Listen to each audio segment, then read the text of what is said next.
what we see, what we do, it's not normal.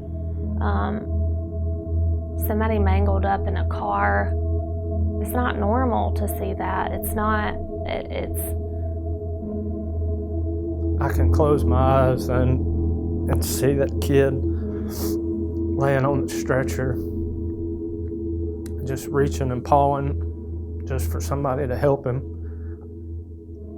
It's 2 o'clock in the morning, and you look down and saw somebody.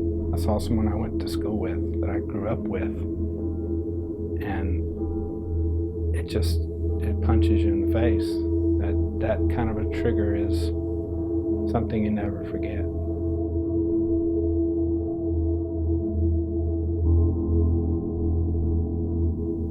We're doing a horrible job as a career field preparing people for what we're going to see and deal with throughout fire, EMS, and police, dispatchers, ER nurses, just across the board. It's one of the most under-addressed things that there is. Post-traumatic stress is those calls that stick with you, the riders, the sights, the sounds, the smells, and the ones that just won't leave you alone after the call's over.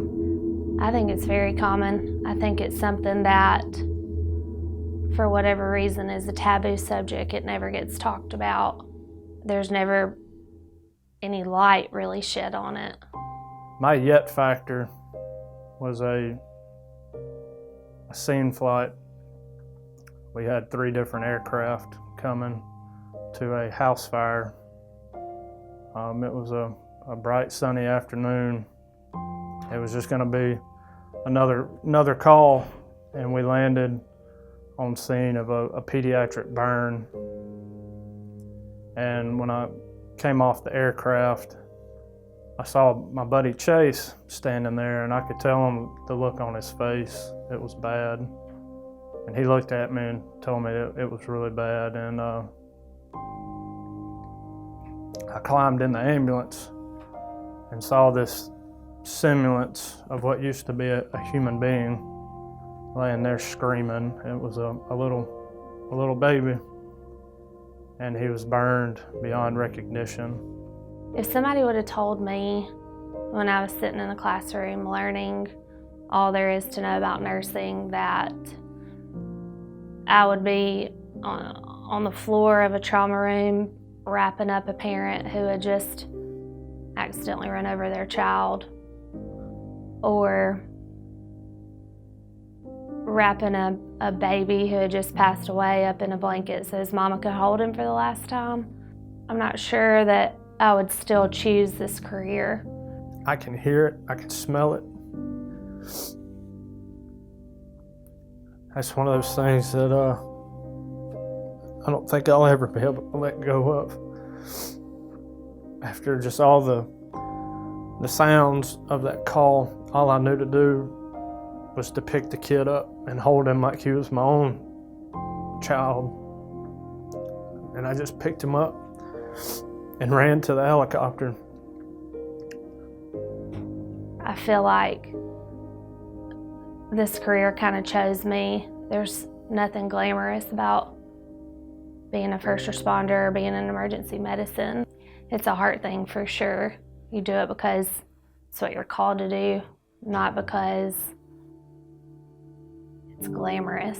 The longer that you're in this line of work is a buildup over a period of time when people develop these things. For example, when we do runs on car wrecks, the first 5 or 6 might not bother the first responder, but it's one that may be similar to a family member or something that resonates with them. They start down a path and they can't get away from it. And they blame it on everything else except the reality of what they've had to deal with and what they've kept inside.